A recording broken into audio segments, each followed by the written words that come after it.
Now, what if there was a way for you to improve your Facebook ad results without actually touching your ads? That's kind of what I want to show you in this video, which I want to talk about conversion rate optimization and on-site optimization. So that said, this is not something I typically talk about on the channel, but I brought in one of my very good friends, Spencer, into my one-on-one consulting communities call that we had once a month, which I call our monthly master classes, just a few months ago to talk about CRO best practices, landing pages, considering how we primarily work with e-commerce and info product businesses. And let me just tell you, he delivered. Now, that being said, if you're new to the channel, you don't yet know who I am. My name is Justin, and I'm the founder at paidadvertising.com, where we help businesses implement a scalable ad engine and where we work and grow e-commerce and info product businesses to 7 figures with paid ads. Now, what you're about to watch is, as mentioned, a recording of Spencer coming in to talk with some of my one-on-one ad engine clients, which is going to be linked down below as the second link for you to check out. Here and there, I'll invite an expert that is not myself to talk about things that I perhaps don't actively do with my own business to help and supplement essentially either the content or coaching or consulting that I give to my one-on-one clients. And one of those was, again, when it came to CRO. So I hope you're going to enjoy it. Check it out right now. We've done landing pages for,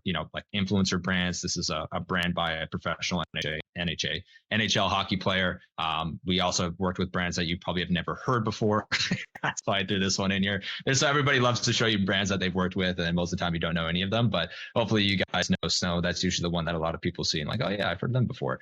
But again, it's allowed us to, this is a split testing tool that we use. And again, I'll give you guys all the tools and the stuff that we use. But for a lot of these brands, we've been able to come in and add insane amounts of profit to their business on a monthly recurring basis, which is really what makes CRO such an insane tool. When you find a new winning split test or when you find something that converts better, it doesn't just convert better for that day or for that month.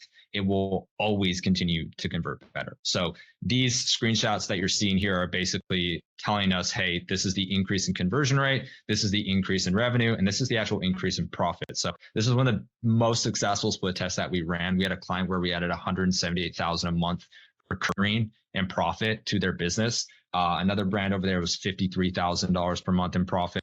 We've had obviously smaller brands where it's like $14,000 a month, $7,000 a month. But as you can imagine, like if you're a company that is already doing $30,000 or $40,000 a month, or even just $10,000 a month in profit, and you can add another $1,000, $2,000, or $3,000 to your bottom line just by having a more optimal store. I mean, that's huge. That can cover your Lambo leasing costs, or Stripe fees for me. I hate my freaking Stripe fees, but we've done a lot of split tests. So we've launched a lot of split tests. So the stuff that I'm going to show you guys today has helped a lot with just me being able to scale further, which at the end of the day, these are probably the screenshots that you guys recognize and the ones that you care about. The reason why we split test though, is because the conversion rate on your website is a black box. I always love when clients are like, conversion rate is amazing today. Like, what did we do, Spence? And I was like, literally nothing. The same thing that we did yesterday when conversion rate was 1%, and now today it's 3%, right? So your conversion rate is always going to fluctuate. But by doing these split tests and kind of holding all of those other variables and the uncontrollables of the market and everything else that's going on, holding those the same will then help us kind of stack these winning conversions and these winning optimizations on top of each other to allow us to have bigger months. So basically the main spiel, and that's just hopefully to give you guys or provide a little bit of credibility that I have some kind of idea that I know what I'm talking about. I'm not an absolute expert, but I like to tell people I'm not a complete idiot. So the main thing is like nowadays having a store just doesn't really cut it. If you just have a website live, it's like great. I could get a website live in the next 10 minutes if I really wanted to. So you really have to focus on optimizing, most importantly, that customer experience. Okay. And the reason why is because consumers have so many more options. You can literally, like I said, within a couple of clicks, have a storefront live, be connected to Facebook and start running a brand. Like we hired this client, just to give you guys some context, and we'll get into the good stuff. We hired a client that was doing about 200, 300K a month, brought on a client. And he was bored of his store. So a day later, he launched a brand new store and he was already doing $1,000 a day in sales in 24 hours, which is just absolutely insane. So it's like the rate that some of these people and the rate that this industry is growing is insane. So it just means that it's getting more competitive, which means we need to do a lot more than click buttons. Maybe some thumbs up. Does that all make sense? I can see Chris and Gergo. Perfect. Awesome. So CRO, where do we start, right? And conversion rate optimization, just so you guys know, some people think it's landing pages. Some people think it's split testing. It's kind of everything. And the reason why we start with what I would say the boring stuff first is because if you ask me what CRO really is, it's just providing a better shopping experience and it's just providing a better customer journey. That's really all it is. We're just trying to improve the customer journey that people are having on our store. So if we want to do that, we have to go and like look at what our customers want. So the first thing that we do whenever we do any kind of CRO is some kind of customer backed research survey.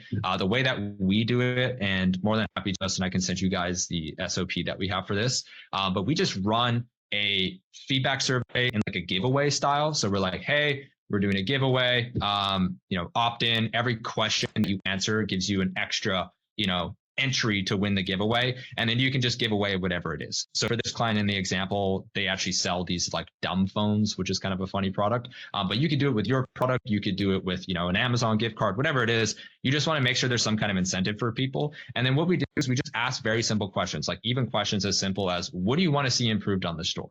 And a lot of times people will be like, better imagery, better descriptions, right? Or your menu doesn't make any sense. Then we also ask people like some pretty common ones, like, did you have any concerns while you were purchasing? We then also like to ask, like, who are you shopping for? Are you shopping for your kids? Are you shopping for yourself? And one of my favorite questions is, how has our product actually made your life better? And what you'll see is some people, for example, we did this for, I think it was a pajama brand. And we had somebody say like, their pajamas, like, hasn't made my life better. But then we also have other people that are like, oh, it's brought our family closer together because every single night now I tell my kids to go down their pajamas and they get all excited and they put them on and we're all matching. And those are the things that, let alone the CRO, it also helps you with ads. But now with that information, if I know what people just want to genuinely see improved, and then I also know what, their concerns were prior to purchasing, and then I know like what the end outcome is, I can start to optimize that customer journey a lot differently. Okay. So this is what we kind of call the qualitative data, like the actual understanding of who the customer is and what they want. And then from there, we want to get the quantitative data, which is like the nerdy stuff. So how do we actually then see what people are doing on the website? And this is a tool that we use. Big shout out to Dylan. I'm going to bring him up again. Dylan Ander runs a pretty massive split testing agency. I think he sold it for close to 8 figures. But this is his software now. And what this allows you to do compared to the hot jars or the lucky oranges of the world, it allows you to actually see the revenue that each click has. So they even have a data table where you can just go in and be like, hey, show me this element and show me how well it's converting when people actually click it. Or for me, what I love to use this for is collection pages. If you guys have multiple products, or even with landing pages, if you guys have multiple sections, you'll actually be able to see which sections are performing better with this because it actually has the conversion data attached to it. So this is how we then, we take the customer feedback survey stuff to understand the customer. And then we use this with heatmap.com to really understand what people are then doing on the site. And with those two things, we then move into the next phase, which is what we call bucket testing. I'll pause here for a second. Anybody have any questions on heat map, or does it seem like everybody's good on that on heat map and the feedback survey? All make sense? Good. I have a good question if it's all right. Yeah, go ahead. So you have these like, the questionnaire where you ask everything and kind of like gather info from that. Is it a questionnaire like post-purchase when they purchase something with already existing customers? Okay. Great question. Well, no, so I was nodding because it's a great question. What we do is we actually send this to our list. So this is not a flow. You definitely can have a flow set up, but what we found is we do one big giveaway, typically like once a year. We kind of do this at the start of the year for our clients, or if it's a new client that we're doing CRO for, then obviously we just launch it then. But we just gather anybody who's purchased and we just do a massive send out, like we just do like a campaign with this giveaway because we're doing a big giveaway. Everybody gets excited. And then this is how we collect just a ton of data and we summarize it with AI. Again, I'll send that to you guys after. But the main thing is we just get, anywhere, depending how big your list is, from 100 people to sometimes 2,000 people just giving us tons of answers. And so you can set this up as a post-purchase flow. But what we found is, depending on how you set it up, like people haven't really used the product for that long. So we want to do this just the people who have already had the product, have already experienced our brand, have maybe bought multiple times. And that's what we want to, and that's who we want to hear from. So that's how we set this up. Does that make sense? Cool. So once we have all that data, we haven't even really talked about CRO yet. So now we'll start talking about it. I just want to put emphasis on that as well. Like, you have to understand what the hell people actually want before you start optimizing the store. Because if you're just copying what you saw on Twitter because you think it looks cool, or some design because you think it looks, your client would like it, that's not really going to drive conversions. And I can tell you that because we've done that. Sometimes it works, sometimes it doesn't. But if you really want to be accurate with the CRO that you're doing, you have to understand who you're doing it for. So those two things help us do that. And then this is where we start doing bucket testing. Now, with that said, for bucket testing in general, you are going to want to have a decent amount of traffic coming in, or a decent amount of orders coming in. So if you're currently doing like less than $20,000 or $30,000 a month in sales, this is just going to take you longer. You can still do this, but it's going to take you longer. And the reason for that is because we need to get something called statistical significance, which is, if you guys think of flipping a coin, if you flip a coin 3 times and it lands on heads 3 times, you would draw the conclusion that, oh, every time you flip a coin, it's on heads, which is not true. We all know that it's 50-50, right? But this can happen when you're doing tests. If you don't get enough data, because say you have somebody come in and spend $200 when your typical average order value is like 60, and now you're like, oh, well, this page is way better. You just need to make sure you have enough data so that it evens things out. With that said, you can still do this. It's just, it needs to be probably run a little bit longer. So our benchmark for this is like 150 orders per variant, or just at least 14 days of testing. But even then, if you're still not at 150 orders per variant, I would just recommend letting this run longer. It's not going to hurt to have this run for a month or a month and a half if you just need that long to get the data, but you just want to make sure that you have more, statistically significant data. Okay. This is just for bucket testing. So when it comes to bucket testing, the tool that we use is called IntelliGem. So this is where we can literally A/B test. It's like $100 a month. I have a code where you can just get 10% off, and it puts it to 90. Whoop-de-doo. I said there's so much business, I should have a better one by now. But what this lets us do is we're able to come in and then just strategically test section by section. Because what happens a lot of times is if you do a brand new landing page, which we'll get to, that landing page might not convert. And the reason it might not convert may be because the hero sucked.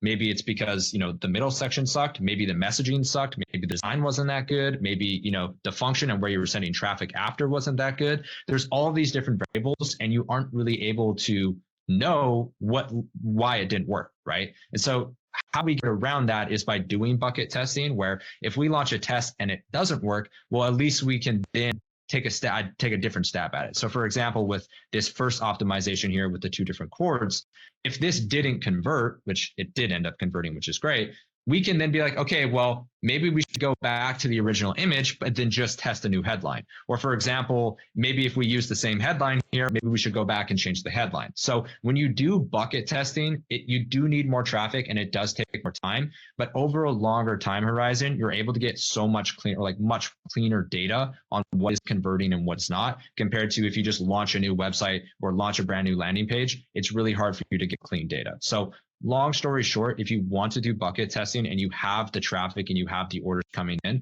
I highly, highly recommend doing things this way, because it's going to allow you to build a much more optimal website over time. With that said, not everybody has the luxury of that stuff. So that's when we would come in and do full optimization. So doesn't really matter what page building software that you use, because I know not everybody has developers, or not everybody wants to pay a design firm and then a development team to do this stuff. We just used to use Replo. We don't use Replo anymore because obviously we just custom code everything now. But if you use Replo, if you use Pagefly, it doesn't really matter. You just want to make sure that when you're building these pages, the biggest takeaway from this is make sure it's actually congruent with your ads. And so you want what you're advertising, whatever your best performing ad is, you want to make sure that you pull that up while you're actually designing the page. Because if you're advertising, say, angle A, which is about knee pain, and then your landing page doesn't focus on knee pain at all, or the headline that says like how this helps with back pain, it's not congruent. It's not going to convert that well. And so what you really want to focus on is making sure that when you're building these full pages, that you're considering the top performing ads or the traffic that is actually going to that page. And then from there, obviously, there's some standard best practices of just like make sure you actually have a strong hero section. Make sure you actually explain the product, right? We love using the 3 reasons or 5 reasons why little sections. Those typically work great. And then from there, make sure you have reviews, make sure you have FAQs, a lot of pretty standard stuff. And one thing that I do want to say is we've noticed that having an actual order form on your page will convert a lot better, at least from the tests that we've run, compared to having like sending people to a product page after, or sending people to, like having, you ever seen like those blocks of 3 where it's like option 1, option 2, option 3 with just like the 1-click button? We've always found that having an order form will convert better.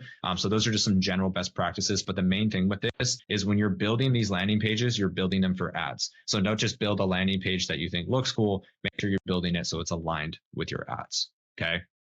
See some question coming in, so I can stop for a second. Or do you want me to just add these? Want me to answer these at the end, Justin? Because I'd say like let's cram through it. I know you are so kind of short on time at the end, so let's cram through it, and then whatever time we have left, let's answer. Cool. I'll speed it up here. Final thing that I just want all you guys to know, if there's anything that you take away, I tell like people tune me out a lot. So if you're tuned out, tune back in. This is so important. Again, with ads, with creatives and everything, but even more with CRO. You have to make sure that you're learning from every single test that you run. You wouldn't believe how many times all those like positive screenshots that I showed you of like plus 30K, plus 15K, plus 20K, there's a graveyard of failed tests behind those, because we're then able to get the data that shows, like I told you in that previous slide, oh, this image didn't really work that well. Let's just test the same image with a new headline and see how that does. And boom, that's the winning variant. So it's so important that when you guys do CRO, or if you build a landing page, that you learn from it and you don't just give up on it and move on to the next thing. I would way rather see you over 3 months focus on optimizing a single landing page with the data that you've gotten from all the tests that you've run, compared to building 3 different landing pages. So in our experience, again, it really just comes down to having clear data that you can make decisions off of, and then making sure that you actually strategize with that new data to come up with new ideas, execute it, test it, again, make sure you test it properly, and then just do that over and over again. Because if you do that, you're guaranteed to improve. And if you are constantly improving, then you're going to eventually get results. So this is the main thing, that when it comes to CRO, you have to make sure that you learn from the tests that you run. And you have to make sure that whenever you do it, you actually apply it and you learn from it, compared to just being like, oh, well, that didn't work, on to the next thing. Okay. Now for some best practices, this is something that I know Justin liked when we talked about on the on the podcast. This is something I get asked all the time, like, hey, what's a good conversion rate, or like, what, how is my store doing? We like to look at a metric that we've called just your Shopify score. So everybody can do this after. You multiply your average order value by your conversion rate, and that is going to give you what we call your Shopify score. And typically what we found is that if you're 0 to 100 on this scale, so say you have a 1% conversion rate and a $50 average order value, your product is just not communicating value that well, or you just have terrible traffic going to your store. So either it's a traffic fix, or you probably want to do some price testing, or you probably need to look at your product because it's just, people just aren't seeing the value. The next range is like 100 to 250. If you're in this range, that just means continue to optimize your store. If you're on the lower end, again, consider some price testing, consider looking at your traffic that you're sending to your store. But for the most part, the goal is to get to 250. If you're 250 plus, that just means you need to scale your traffic, right? So here's a great example of a brand that we're actually auditing right now. And he thought he needed CRO. And I went on his website. I was like, dude, you just need to scale like crazy. Like your Shopify score is 640. Like the store is doing a great job of converting the traffic. You just need to get better traffic or cheaper traffic to your store. And again, when I say cheaper traffic, that doesn't mean like go for link clicks. It just means create better ads that are more engaging to get more clicks to the store. Okay. So this is something that will give you guys kind of a range of how well your store is converting currently before you go and apply some of this stuff. And then from there, another metric that is really good to look at is add to cart to conversion ratio. This is one of my like most popular videos on YouTube. And I say popular, it's like 10K views for me, on like Justin's, 70K that he gets. But 4 to 1 is kind of that ratio where like, okay, we're probably having a bit of a disconnect here. 3 to 1 is more ideal. And what I'm talking about, by the way, is like added to cart. So you can see an 8% add to cart ratio. And then the overall sessions converted is 1.95. That's a 4 to 1 ratio, right? I need 4 add to carts to actually get a purchase. And so what we're looking for is a 3 to 1 ratio. If you can be 2 to 1, that's really good. Like some of our most successful brands are 2 to 1. With that said, returning customer rate also plays a big factor in this. So if you have like a 50, 60, 70% returning customer rate, you're probably going to have a better add to cart to sessions converted ratio. But anything more, again, than 4-to-1, like this one client here in the bottom right-hand corner has a 7% or 6.7% add to cart ratio and a 0.8% conversion ratio. It's probably a traffic issue. And I know it's a traffic issue for them because they run worldwide and get a bunch of kind of crappy traffic. So just know that a higher add to cart doesn't mean a higher conversion rate, but if you can improve your add to cart ratio, that is obviously going to help improve your overall conversion rate as well. Now, for some actual good best practice stuff that you guys can hopefully take after this call, and then we'll wrap up. This is something that I mentioned on the podcast as well. Content is everything. Like the only reason why this looks great is because we have a great photo, right? So it really just comes down to, if you want your website to look great or have that wow factor, a lot of the times you don't need a CRO agency. You just need to go and get better content for your website. Okay. So make sure that you guys start considering this. If you're wanting to optimize your store, some of the best CRO things that you can do is just go and get better product images, go and get more product images, like make it easier for people to understand your product with imagery and with content. That also includes videos as well. Another thing that I love seeing is people who run bundles. If you can run bundles, definitely continue doing it. But I can't tell you how many times I just see this, like buy one, buy two, buy three, most popular, best value. Whereas if you compare it to this, which is like, hey, here's the care pod. It's perfect for, smaller indoor spaces or rooms up to 350 square feet. Or, hey, here's care pod times 2, where, it's great for a 1-bedroom or, any room up to 700 square feet. And here's the third one where it's like, it's great for a 2-bedroom apartment. And so now what I'm doing is I'm selling with logistical thinking, right? Logical thinking compared to tactical thinking. Most popular and best value doesn't really do anything for me. But if I'm a person with a 2-bedroom apartment and I'm reading care pod times three, care pods apparently in this scenario, I'm like, okay, well, maybe I need this one. Maybe that's the one for me because that's what they're telling me. And now I'm going to do that. We increased this client's average order value. I think it was by like 47% year to date. They were previously like 200, and then we bumped it up to like, I don't even know what it was, like 250 or 60 or something like that. I don't know what 47% is, but at the end of the day, this stuff works so much better than just trying to be tactical. Again, you can use both, but just make sure that if you're providing bundles or you're doing anything on your store, make it make sense. Okay. Next one on here is above the fold. This, from every single test that we've done, out of all those tests that I showed you, I'd probably say about 50% of them were above the fold test. So this is just an example. We've been testing videos recently. Videos have been doing okay for homepage hero sections, but you just have to make sure that they're dialed in. But if you really want to see a big impact, you have to be focusing on above the fold, which is basically the first section that people see. And again, the reason why this is such an impactful optimization to make is because it's what 100% of people will see. So if you're wanting to spend your time on anything, I would rather see you spend 80% of your time above the fold and 20% below, because that's where the biggest gains are going to come. Next thing on here is something that is a lot of people don't really talk about. Messaging honestly matters more than any kind of fancy design. We have a saying that designs are more for the client and more for you, and messaging is more for the customer. You guys wouldn't believe how many websites we've seen with just terrible design, but just have great messaging convert way better. Because messaging is what people read. So you're supposed to use design to enhance messaging and not like distract people or not, flex your, like what makes you look good. Like just focus on messaging more than anything. And I think one of the best CRO models for anyone to do right now is go and do research on your customer, figure out what the heck they want, figure out all the stuff that Justin talks about that you do for ads, and apply that to your website and start optimizing your messaging there. Massive gains coming from that. Next thing here, this is kind of just a tactical one as well. Don't just hide your reviews. Like if you check your product page right now and you only have 4 and 5-star reviews, that's super sus. Like people know, thankfully with Amazon, that there's 1-star reviews. And at the end of the day, everybody's going to have 1-star reviews, maybe 2-star reviews. What we always recommend, unless it's some, jackass being like, you guys suck, like stupid product, then you can hide that. But if someone in this scenario is like, hey, I bought this bag, thought it was going to be more durable. And then I come in, hey, sorry, Jeremy, let me go ahead. I just reached out. Can you confirm that you got the new bag?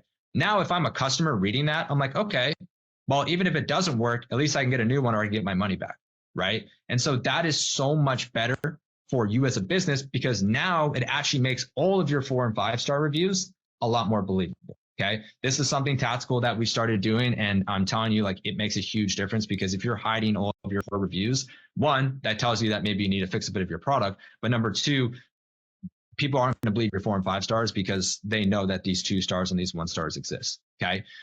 Final few things here, and then we'll wrap up. Have fast and, if possible, free shipping. And then most importantly, call it out. It says thanks Bezos there because people just, they expect shipping to come fast. You wouldn't believe how many times, like, speed of add to cart to conversion ratio, how low that or how high that ratio is. You know, the 3, 4, 5 to 1 ratios are typically always with people that either charge for shipping or have slow shipping. So logistics wise, whatever you can do to improve your shipping and make it cheaper, the better for your overall conversion rate.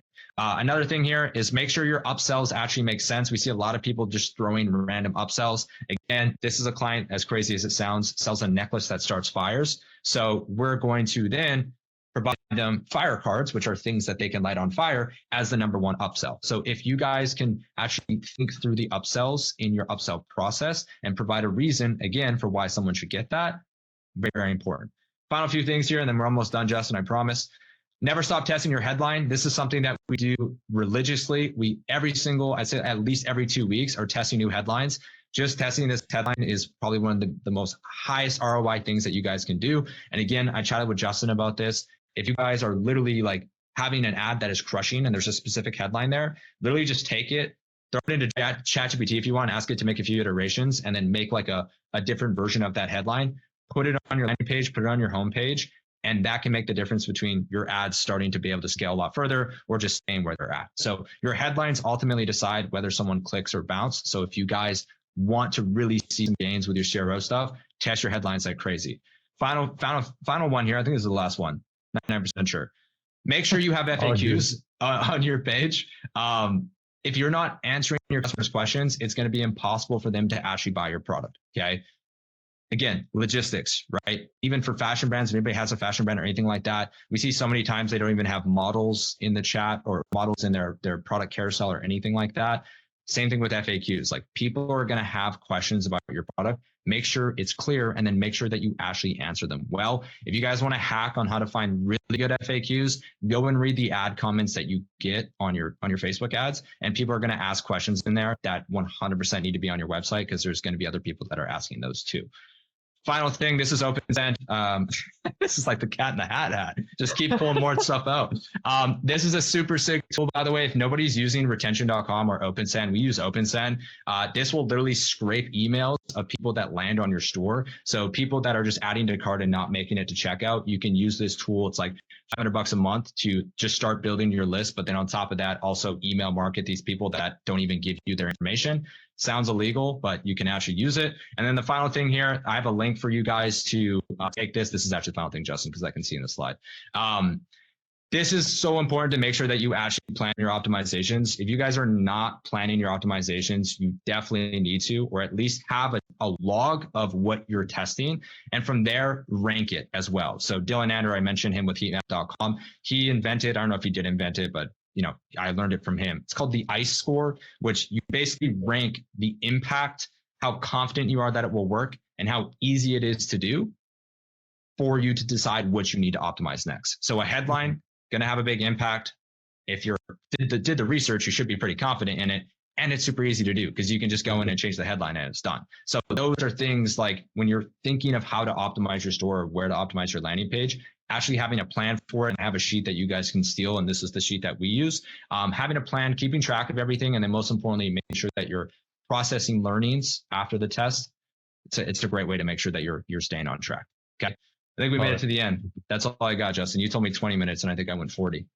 No, all good, bro. No, you did great. Thank you so much for the value you provided. Now, I know you got something coming up. Personally, my next call is in 10 minutes. What about you? Yep.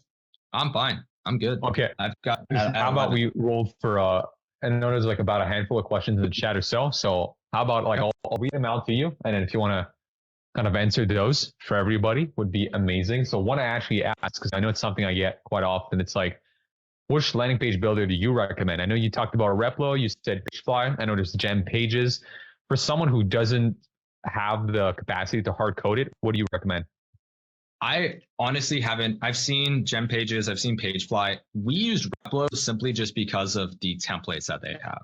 I'm not the biggest fan of just ripping someone else's landing pages, but what I am a fan of is getting inspo from a bunch of different landing pages. And that's literally how we built our website as well. Not to go on a different tangent, but we just took inspo from like Mudwater and then Athletic Greens and then MyAvi and like all these, not for our website, but when we build landing pages, we do that. And we just like, oh, I like this section, or I like the way that that looks. And then you can kind of build your own thing. And so the reason why I like Replo, I think it's a little bit more on the expensive end, but you get just a library full of templates that have a ton of really optimal sections. And it's a great way to speed up the process more than anything. They also have a like Replo experts section where you can find someone for like $200 that is dialed in to like build a Replo page for you. So it's also very affordable if you have a little bit of the cash flow and you just want like a developer to come in and build it for you. So that's why we've used Replo, and that's why we typically recommend it. With that being said, if you made it all the way through, I'm going to invite you to check out one of the first two links in the description down below. The first one being if you want to work with our paid ads agency on Meta, Google, or TikTok, and you have an e-commerce info product business, then booking a call to speak with myself or the team at paidadvertising.com. And well, if you want to join Ad Engine as one of our one-on-one clients and you want to benefit from access to me so I can review your ads, funnel, business, name it, so we can have calls, text on Slack, again, and calls like this with people like Spencer that you've seen in this video, then check out a second link down below to join our Ad Engine one-on-one consulting program. On that note, I'm going to wish you an amazing day, and I'll see you in the next video. Peace.